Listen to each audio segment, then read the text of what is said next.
जी students, कैसे हैं आप लोग। मैं आपका फिजिक्स टीचर तलहा उबैद और आज हमने चैप्टर 2 के एक्सरसाइज के शॉर्ट क्वेश्चंस करने हैं। तो स्टार्ट करते हैं अपना पहला शॉर्ट क्वेश्चन, जिसमें वो ये कह रहा है, define the terms unit vector, position vector and component of a vector. तो सबसे पहले तो हमारे पास यूनिट वेक्टर की डेफिनेशन आ जाती है। हम जानते हैं यूनिट वेक्टर एक ऐसा वेक्टर है जिसकी अपनी मैग्नीट्यूड तो 1 होती है, लेकिन ये किसी दूसरे वेक्टर की डायरेक्शन बताने के लिए यूज़ किया जाता है। तो यूनिट वेक्टर की हमने डेफिनेशन लिख देनी है, उसके बाद हमने इसका फॉर्मूला लिख देना है। हम इसको जाहिर कैसे करते हैं, वेक्टर के ऊपर हैट लगाकर, वेक्टर के नाम के ऊपर हैट लगाकर, ऊपर वेक्टर आ गया और नीचे उसकी मैग्नीट्यूड आ गई। इसके बाद हम पोजीशन वेक्टर को डिफाइन कर लेते हैं। पोजीशन वेक्टर हमने टॉपिक में डिटेल में पढ़ा था। ऐसा वेक्टर है जो किसी पॉइंट की पोजीशन बताता है विद रिस्पेक्ट टू ओरिजिन। तो यहाँ पर हम पॉइंट इन प्लेन की भी बात कर लेते हैं और पॉइंट इन स्पेस की भी बात कर लेते हैं। सबसे पहले आप गौर करें, डेफिनेशन हमने लिख देनी है, उसके बाद position vector for point P A B, जिसके 2 कोऑर्डिनेट्स हैं ए बी। तो इसका बड़ा आसान तरीका होता है, एक्स कोऑर्डिनेट जो यहाँ पर ए है इसके साथ आई हैट आ जाएगा, और वाई कोऑर्डिनेट जो यहाँ पर बी है इसके साथ जे हैट आ जाएगा। तो हमारे पास वेक्टर बन गया ए आई प्लस बी जे। इसी तरह हम इसको नेक्स्ट इसकी मैग्नीट्यूड भी लिख सकते हैं, आई के कोफिशिएंट का स्क्वायर प्लस जे के कोफिशिएंट का स्क्वायर, और साथ ही हम इसकी point P A B C in space के लिए भी हम वेक्टर लिख सकते हैं। इसमें 3 रेक्टेंगुलर कंपोनेंट्स आ जाएंगे, ए आई प्लस बी जे प्लस सी के। इसी तरह नेक्स्ट हम बात कर सकते हैं इसकी मैग्नीट्यूड भी आ गई, A square plus B square plus C square. Next हम इसकी पोजीशन वेक्टर का तो हमने बता दिया। अब हम कंपोनेंट ऑफ वेक्टर की बात करते हैं। वेक्टर के कंपोनेंट क्या होते हैं। हम जानते हैं कि वेक्टर को उसके छोटे छोटे हिस्सों में या पार्ट्स में डिवाइड किया जा सकता है, और यही पार्ट्स इसके कंपोनेंट्स हैं। हम इस तरह भी इसको डिफाइन कर सकते हैं कि वेक्टर की किसी भी खास डायरेक्शन में कोई भी इफेक्टिव वैल्यू, और अगर हम इसका रिवर्स सोचें तो कंपोनेंट को ही असल में ऐड करके रिजल्टेंट वेक्टर आता है। यानी जो रिजल्टेंट वेक्टर है उसके वो सारे वेक्टर कंपोनेंट हैं जिनको मिलाकर हमने वो वेक्टर बनाया है। यानी इसमें हम 2 तरह की डेफिनेशन लिख सकते हैं। Effective value of a vector in a given direction is called component, या vector may be split up into its parts and these parts are called components. इसके बाद सेकंड शॉर्ट क्वेश्चन है जिसमें वो ये कह रहा है, the vector sum of 3 vectors give us 0 result है। वो कह रहा है 3 वेक्टर्स का वेक्टर सम 0 रिजल्टेंट है, बताएं what can be the orientation of vectors. सबसे पहली बात तो ये कि ये 3 वेक्टर्स हैं और इनका रिजल्टेंट हमने कितना लेकर आना है, 0। तो आसान सी बात है कि सबसे पहली बात तो ये कि 3 वेक्टर्स हैं तो एक ट्रायंगल बनेगी, और वो ट्रायंगल इस तरह से बनेगी कि जब हम हेड टू टेल रूल के थ्रू सबको ऐड करें तो पहले का हेड दूसरे की टेल से, दूसरे का हेड तीसरे की टेल से, और तीसरे का हेड जो आखिरी वेक्टर है उसका फर्स्ट की टेल से मिलना चाहिए। यानी head of last vector should meet the tail of first vector. जब भी ऐसा होगा तो याद रखें उस सिचुएशन में रिजल्टेंट कितना आएगा, 0।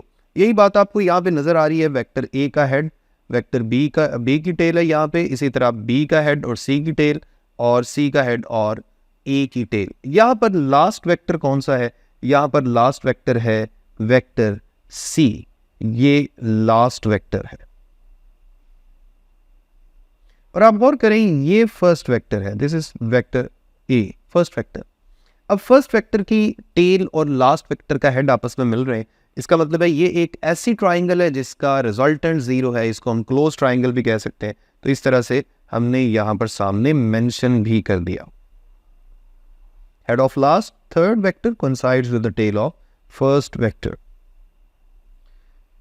ओके, और इसको हम मैथमेटिकली इस तरह भी लिख सकते हैं, a plus B plus C is equal to null vector यानी 0 मैग्नीट्यूड। इसी तरह थर्ड क्वेश्चन में वो कह रहे हैं, vector A lies in X Y plane. Vector A X Y plane में हमें मिल रहा है, vector A lies in X Y plane for what orientation will both of its rectangular components be negative, for what orientation will its component have opposite signs. सबसे पहली बात तो ये कि अगर कोई वेक्टर प्लेन में है तो हम कह सकते हैं कि उस वेक्टर को जाहिर करने के लिए हमें 2 dimensional rectangular coordinate system use करना पड़ेगा। और अगर हम 2 dimensional rectangular coordinate system use करें तो देखिए यहाँ पर एक्स एक्सिस पॉजिटिव में है या एक्स एक्सिस नेगेटिव में है, या वाई एक्सिस पॉजिटिव में है और नीचे वाई एक्सिस नेगेटिव में है। और दरमियान में आप गौर करें, यहाँ पर ओरिजिन आ जाता है। अगर हम फर्स्ट क्वाड्रेंट की बात करें तो फर्स्ट क्वाड्रेंट में एक्स भी पॉजिटिव है और वाई भी पॉजिटिव है। अगर हम सेकंड क्वाड्रेंट की बात करें तो इसमें एक्स तो नेगेटिव है लेकिन वाई यहाँ पर पॉजिटिव है। इसी तरह अगर हम थर्ड क्वाड्रेंट की बात करें तो इसमें एक्स भी नेगेटिव है, वाई भी नेगेटिव है। और अगर हम फोर्थ क्वाड्रेंट की बात करें तो इसमें एक्स पॉजिटिव है और वाई नेगेटिव है। अब क्वेश्चन में उसने हमसे ये कहा है कि वेक्टर ए किस क्वाड्रेंट में हो या उसकी ओरिएंटेशन क्या हो कि उसके दोनों कंपोनेंट्स का साइन नेगेटिव हो। तो गौर करें, इसमें हमारा आंसर बन रहा है थर्ड क्वाड्रेंट।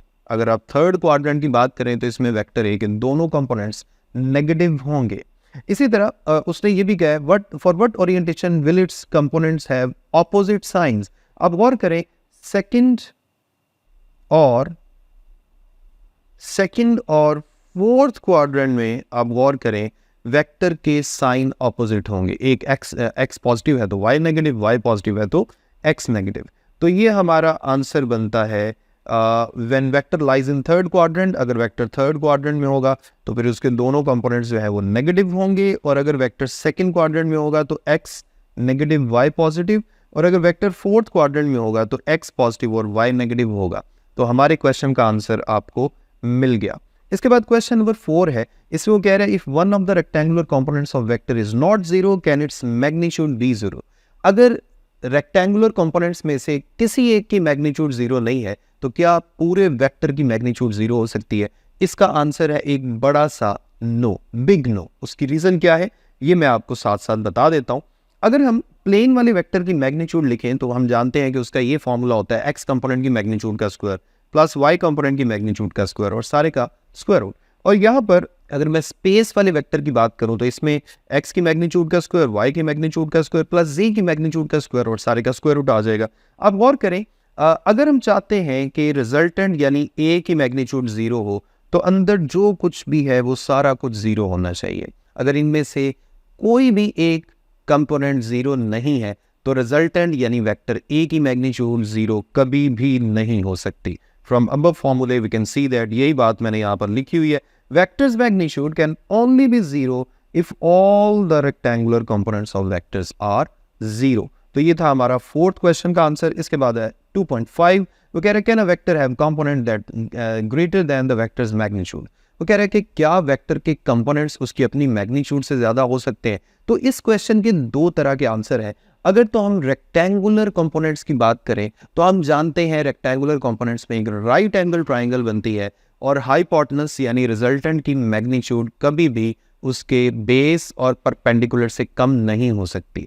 तो इस क्वेश्चन का तो आंसर ये है, यानी अगर हम रेक्टेंगुलर कंपोनेंट्स की बात करें तो रेक्टेंगुलर कंपोनेंट्स की मैग्नीट्यूड कभी भी उनके रिजल्टेंट से ज्यादा नहीं हो सकती। लेकिन अगर हम जनरल एडिशन की बात करें तो कंपोनेंट रिजल्टेंट से बड़ा भी हो सकता है। इसका आंसर मैं आपको यहाँ डायग्राम से भी समझा देता हूँ। A vector may or may not have components that are greater than vector's magnitude। सबसे पहले हम बात कर लेते हैं रेक्टेंगुलर कंपोनेंट्स की। Vector can not have component greater than vector's magnitude. इसकी रीजन नीचे आपको लिखी नजर आ रही है। इसमें आप गौर करें, अगर हम वेक्टर ए स्पेस में जो है उसकी बात करें तो इसके रेक्टेंगुलर कंपोनेंट्स की मैग्नीट्यूड का स्क्वायर करके सम करके हम सारे का स्क्वायर रूट लें तो वेक्टर ए की मैग्नीट्यूड आती है। अब देखें, अगर हम चाहते हैं कि अगर हम वेक्टर की कंपोनेंट्स की मैग्नीट्यूड को देखना चाहते हैं तो आप गौर करें, ये जितने भी कंपोनेंट्स हैं ये सारे मिलकर रिजल्टेंट वेक्टर की मैग्नीट्यूड दे रहे हैं। यानी हम कह सकते हैं कि ये रिजल्टेंट वेक्टर का पार्ट है। और अगेन वही बात जो मैंने राइट एंगल ट्राइंगल वाली आपसे की है प्लेन वाले वेक्टर के लिए। तो इसका मतलब ये हुआ कि वेक्टर के रिजल्टेंट यानी वेक्टर के कंपोनेंट्स की जो मैग्नीट्यूड है वो कभी भी वेक्टर से ज़्यादा नहीं हो सकती अगर हम रेक्टेंगुलर कंपोनेंट्स की बात कर रहे हैं। लेकिन अगर हम जनरल एडिशन की बात कर रहे हैं, जैसे आपको यहाँ पे नज़र आ रहा है, अब देखें वेक्टर ए और बी ये दोनों ऐड हो रहे हैं। ए का हेड यहाँ पर बी की टेल से मिल रहा है। अब गौर करें, यहाँ पर head to tail rule apply हो रहा है और रिजल्टेंट वेक्टर ये है जिसकी टेल टेल से मिली और हेड हेड से मिला है। यहाँ पे गौर करें, हमें तो नज़र आ रहा है कि रिजल्टेंट वेक्टर जो है इसकी लंबाई वेक्टर ए से भी छोटी है और वेक्टर बी से भी छोटी है। इसका मतलब है जनरल एडिशन में रिजल्टेंट की मैग्नीट्यूड हमेशा तो नहीं कहना चाहिए, कंपोनेंट से कम हो सकती है, यानी कंपोनेंट्स रिजल्टेंट से ज़्यादा हो सकते हैं, उसकी मैग्नीट्यूड बड़ी हो सकती है। But in case other than rectangular components, vector may have components greater than vector's magnitude as shown in the figure. इसमें हमें नजर आ रहा है बी की मैग्नीट्यूड आर से ज़्यादा है, ए की मैग्नीट्यूड भी आर से ज़्यादा है। इसके बाद क्वेश्चन नंबर 6 है जिसमें वो कह रहे हैं can the magnitude of vector have negative value. तो इसका आंसर है एक बड़ा सा नो। याद रखें मैग्नीट्यूड का मतलब क्या होता है, वेक्टर का असर, वेक्टर की इफेक्टिव वैल्यू। और इफेक्ट यानी असर कभी भी नेगेटिव नहीं हो सकता। जब भी किसी वेक्टर के साथ नेगेटिव साइन लगा हो तो आप समझ जाएं कि यहाँ पर ऑपोजिट डायरेक्शन की बात हो रही है। So negative sign just tells us about the opposite direction. यही आंसर यहाँ पर मैंने लिखा है, negative sign just tells us about the opposite direction. इसके बाद क्वेश्चन नंबर 7 पे आ जाएं। क्वेश्चन नंबर 7 में कह रहे हैं if A plus B is a null vector. यहाँ पे आप गौर करें ए और बी ऐड होके एक नल वेक्टर दे रहे हैं। What can you say about the components of two vectors. दोनों वेक्टर्स के कंपोनेंट्स के बारे में आपका क्या ख्याल है। तो इसका आंसर मैं आपको अभी रफ सा आंसर बता देता हूं कि अगर ए और बी को ऐड करके नल वेक्टर आंसर आ रहा है तो इन ए और बी वेक्टर्स के कॉरेस्पॉन्डिंग कंपोनेंट्स को ऐड करने से भी नल वेक्टर यानी जीरो मैग्नीट्यूड आंसर के तौर पे आनी चाहिए।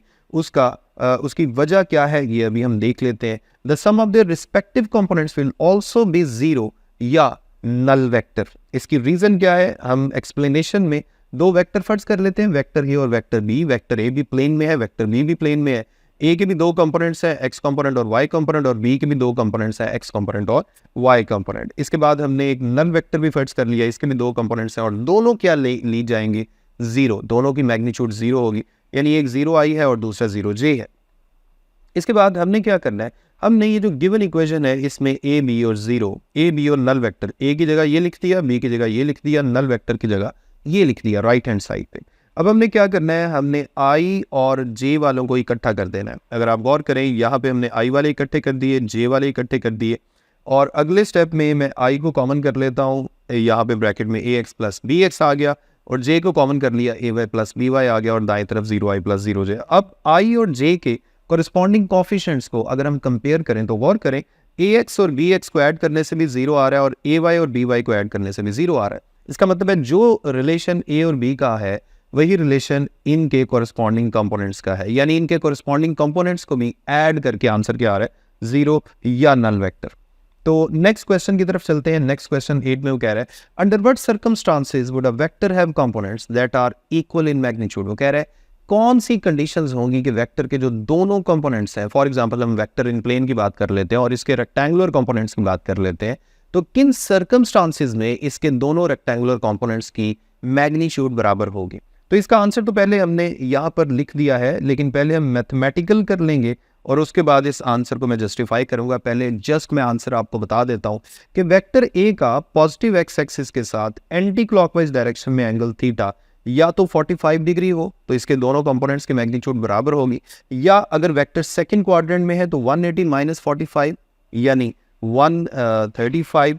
इसी तरह अगर थर्ड क्वाड्रेंट में है तो 180 प्लस 45 यानी 225। इसी तरह अगर वेक्टर फोर्थ क्वाड्रेंट में है तो 360 माइनस 45 यानी 315 डिग्री। इन चारों एंगल्स के लिए वेक्टर के एक्स और वाई कंपोनेंट्स की मैग्नीट्यूड बराबर होगी। अब अगर मैं 45 डिग्री एंगल प्रूव कर देता हूं तो सेकंड, थर्ड और फोर्थ क्वाड्रेंट के लिए ऑटोमेटिकली एंगल प्रूव हो जाएगा। यही बात हम आगे चल के करने लगे हैं। यहाँ मैंने सामने डायग्राम भी शो कर दी और अब हम यहाँ पे एक्सप्लेनेशन में ये सारा कुछ बताने लगे हैं। देखिए हम जानते हैं कि वेक्टर का पॉजिटिव एक्स एक्सिस के साथ एंटी क्लॉकवाइज डायरेक्शन में जो एंगल बनता है वो ये होता है, theta is equal to tan inverse ऊपर y कंपोनेंट की मैग्नीट्यूड और नीचे x कंपोनेंट की मैग्नीट्यूड। अब गिवन कंडीशन क्या है कि x और y कंपोनेंट्स की मैग्नीट्यूड क्या आ रही है, सेम आ रही है। अगर x और y कंपोनेंट्स की मैग्नीट्यूड सेम है तो ax और ay को मैं इक्वल कर सकता हूं। अगर इन दोनों को इक्वल कर लिया जाए तो गौर कीजिएगा यहाँ पे ax और ay दोनों ऊपर और नीचे से कैंसिल हो गए। tan इनवर्स 1 का आंसर क्या आ रहा है, 45 डिग्री। और इसे ही सेकंड क्वाड्रेंट के लिए भी मैं निकाल सकता हूँ 180 माइनस 45, थर्ड के लिए 180 प्लस 45 और फोर्थ के लिए 360 माइनस 45। तो इसलिए हमारा आंसर एक्सप्लेन भी हो गया। अब हम नेक्स्ट क्वेश्चन की तरफ चलते हैं। वो कह रहा है is it possible to add a vector quantity to a scalar quantity. क्या हम वेक्टर को स्केलर में ऐड कर सकते हैं? तो इसका आंसर है एक बड़ा सा नो। उसकी रीजन क्या है? इसकी रीजन ये है कि वेक्टर और स्केलर दो डिफरेंट टाइप्स ऑफ क्वांटिटीज है। वेक्टर को हमेशा वेक्टर में ही ऐड किया जाएगा, यानी एक वेलोसिटी वेक्टर दूसरे वेलोसिटी वेक्टर में ही ऐड हो सकता है। इसी तरह स्केलर को हमेशा स्केलर में ही ऐड किया जाएगा, यानी एक सिंपल नंबर 5 है उसको एक दूसरे नंबर 2 में ऐड करना है तो आंसर आ जाएगा 5 + 2 7। तो स्केलर को स्केलर में ऐड करेंगे और वेक्टर को वेक्टर में ऐड करेंगे। इसका आंसर भी मैं आपके सामने लिखा दिखा देता हूँ। We can only add physical quantities of same kind, vectors to vectors and scalars to scalar. इसके बाद नेक्स्ट क्वेश्चन है, ये भी इसी क्वेश्चन से मिलता जुलता है। इसमें वो कह रहा है can you add 0 to a null vector, क्या आप 0 और नल वेक्टर को ऐड कर सकते हैं? तो इसका आंसर भी एक बड़ा सा नो है और उसकी वजह भी वही है जो मैंने लास्ट क्वेश्चन में बताई। 0 एक स्केलर क्वांटिटी है और नल वेक्टर एक वेक्टर क्वांटिटी है, दोनों की नेचर डिफरेंट है, इसलिए हम इन दोनों को आपस में ऐड नहीं कर सकते। इसकी एक्सप्लेनेशन भी सेम वही है, physical quantity of same kind can be added vectors to vectors and scalars to scalars. इसके बाद क्वेश्चन नंबर 11 में कह रहा है two vectors have unequal magnitudes, can their sum be 0।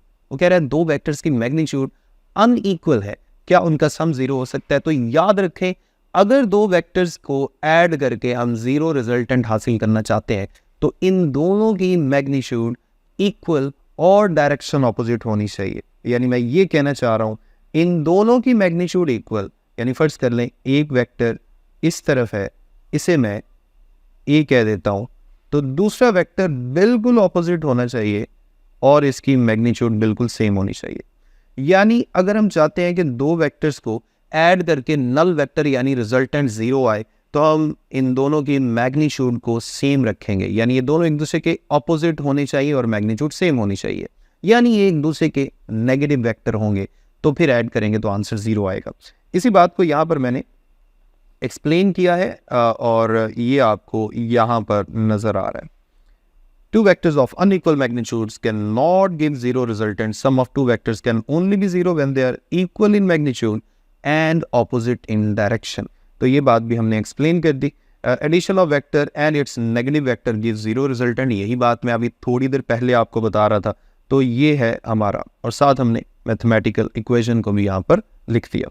इसके बाद क्वेश्चन नंबर 12 है, वो कह रहा है show that the sum and difference of two perpendicular vectors of equal length.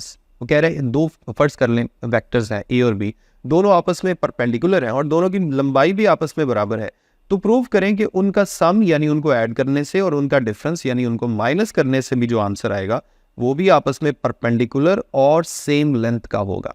तो इसको न्यूमेरिकल की तरह हम करेंगे स्टेप वाइज, बड़े गौर से आपने ध्यान से देखना है। ये हमारे पास डायग्राम बनेगी, डायग्राम को मैं पहले एक्सप्लेन कर देता हूँ। देखिए ये दो वेक्टर है ए और बी, इन दोनों का आपस में एंगल 90 है और इन दोनों की लंबाई भी मैंने सेम रखी है। इन दोनों को ऐड करके जो रिजल्टेंट आएगा वो ये होगा a + b, इस तरफ o से लेकर p तक। इस रिजल्टेंट को मैंने r का नाम दिया है और ये a + b करके मैंने लिख दिया। इसी तरह अगर मैंने a और b का डिफरेंस लेना है तो फिर b का पहले नेगेटिव वेक्टर लूंगा और नेगेटिव वेक्टर को a में ऐड कर दूंगा। देखिए a इस तरफ है और -b इस तरफ है। अब इन दोनों का रिजल्टेंट कहाँ से शुरू होगा? वेक्टर ए की टेल यानी O से शुरू होके वेक्टर -b के हेड यानी m तक जाएगा। इस रिजल्टेंट को मैंने r' का नाम दे दिया और ये किसके इक्वल है? a - b के। अब यहाँ पर r से लेकर यानी OP का ON से जो एंगल है उसको मैंने थीटा से जाहिर कर दिया और r' यानी OM का ON से जो एंगल है जो नीचे आपको नजर आ रहा है इसे मैंने θ' से जाहिर कर दिया। अब ये तो थी डायग्राम, अब हम इसको देख लेते हैं। Let r and r' are the sum and difference of two perpendicular vectors a and b of same length. हमने इनके सम और डिफरेंस को r और r' का नाम दे दिया। अब हमें क्या कुछ उसने बताया है, उसने हमें कहा है कि a और b का आपस में एंगल 90 है, इसी तरह a और b की मैग्नीट्यूड भी सेम है। अब यहाँ पर हम फिगर की बात करते हैं। फिगर में अगर आप देखें तो a और b आपस में परपेंडिकुलर है, इसका मतलब है ये दोनों r के कौन से कंपोनेंट्स हैं? Rectangular components. इसी तरह a और -b जो है ये भी आपस में परपेंडिकुलर है, तो ये भी फिर रेक्टेंगुलर कंपोनेंट्स हुए किसके? r' के। सो इस लिहाज से हम कह सकते हैं कि यहाँ पर जो एंगल थीटा है, इससे पहले एक शॉर्ट क्वेश्चन में हमने देखा था कि अगर वेक्टर के x और y कंपोनेंट्स की मैग्नीट्यूड आपस में बराबर हो और दोनों जारी बात है परपेंडिकुलर हैं, दोनों की मैग्नीट्यूड आपस में बराबर है। आप गौर करें a और b आपस में परपेंडिकुलर है, इनकी मैग्नीट्यूड आपस में बराबर है, तो फिर ये जो वेक्टर है इसका पॉजिटिव एक्स एक्सिस से क्या एंगल बनता है 45 डिग्री। ये हमने पिछले एक शॉर्ट क्वेश्चन में ये किया भी था। तो इसका मतलब है यही रेफरेंस हम यहाँ पे दे सकते हैं, vector would have rectangular components equal in magnitude when it makes an angle 45 degree with the horizontal. So theta और थीटा प्राइम की वैल्यू क्या होनी चाहिए 45। अगर थीटा भी 45 है, थीटा प्राइम भी 45 है, तो पी ओ एम यानी आर और आर प्राइम का आपस में एंगल कितना होगा P O M, theta plus theta prime यानी दोनों को सम करें तो आंसर बनेगा 90 डिग्री। तो इस तरह से हमने एक चीज़ तो साबित कर दी कि आर और आर प्राइम आपस में परपेंडिकुलर है। दूसरी चीज़ भी हम साबित कर सकते हैं, अगर हम मैग्नीट्यूड ऑफ आर देखें, यहाँ पर मैं आर की मैग्नीट्यूड की बात कर लेता हूँ। देखिए एक बात तो हमने साबित कर दी, उसको मैं यहाँ पे हाईलाइट कर देता हूँ। एक चीज़ हमने यहाँ पे साबित कर दी। अब दूसरी चीज़ को मैं साबित करने के लिए सबसे पहले तो आर की मैग्नीट्यूड फाइंड कर रहा हूँ और उसके बाद मैं आर प्राइम की मैग्नीट्यूड फाइंड करूँगा। अब देखिएगा आर की मैग्नीट्यूड और आर प्राइम की मैग्नीट्यूड भी आपको नज़र आ रही है। आर प्राइम का एक्स कंपोनेंट ए है और वाई कंपोनेंट माइनस बी है, तो यहाँ पे मैंने ब्रैकेट के अंदर माइनस बी का स्क्वायर लिख दिया है, A square plus minus B square. अब चाहे माइनस है स्क्वायर के बाद तो उसने पॉजिटिव ही हो जाना है, इसका मतलब है A square plus B square square root, और यहाँ भी क्या था A square plus B square square root. इसका मतलब है आर और आर प्राइम की मैग्नीट्यूड भी बराबर है। सो साबित हो गया कि आर और आर प्राइम आपस में परपेंडिकुलर है और दोनों की मैग्नीट्यूड भी आपस में सेम है। यही चीज हमने साबित करनी थी। तो नेक्स्ट शॉर्ट क्वेश्चन की तरफ चलते हैं। How would the two vectors of same magnitude, वो कह रहे हैं दो वेक्टर्स हैं और दोनों की मैग्नीट्यूड आपस में सेम है, टू बी ओरिएंटेड, इनका आपस में एंगल क्या होना चाहिए if they were to be combined to give resultant equal to the vector of same magnitude. वो कह रहे हैं दो वेक्टर्स हैं, इनकी मैग्नीट्यूड आपस में सेम है, इनका आपस में एंगल क्या है ये आपने फाइंड करना है।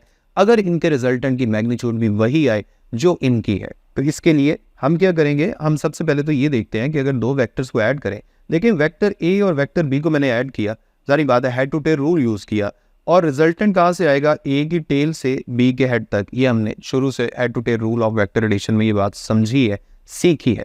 तो यहाँ पर चूंकि ए और बी की मैग्नीट्यूड भी सेम है, रिजल्टेंट की मैग्नीट्यूड भी वही है, तो हमारे पास जो ट्राइंगल बननी चाहिए ये इक्विलेटरल ट्राइंगल बननी चाहिए। और इक्विलेटरल ट्राइंगल में तीनों अंदर के एंगल 60 डिग्री होते हैं। अब अगर इस लिहाज से देखा जाए तो गौर कीजिएगा, इस लिहाज से अगर मैं यहां पर देखूं ए और बी, ए और बी के दरमियान जो एंगल बनेगा वो ये होगा, इस तरफ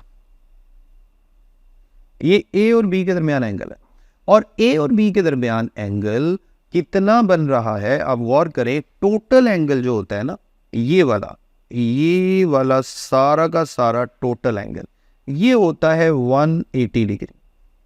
अब 180 डिग्री में से इतना यानी 60 डिग्री आप माइनस कर देंगे, ये वाला 60 डिग्री आप माइनस कर देंगे तो बाकी आपके पास बचेगा 120 डिग्री। सो 120 डिग्री हमारे पास कैसे आया, 180 minus 60 that is equal to 120 degree. तो ये था हमारा इस क्वेश्चन का आंसर। यहाँ पर सारी बात मैंने एक्सप्लेन भी कर दी है। When we add two vectors of same magnitude to give the resultant of same magnitude we get equilateral triangle, और इक्विलेटरल ट्राइंगल में सारे एंगल 60 डिग्री होते हैं। तो फिर हमारे पास इन दोनों का आपस में एंगल कितना होना चाहिए, 120 डिग्री। तो ये था इस क्वेश्चन का आंसर, 120 डिग्री, ये है आंसर।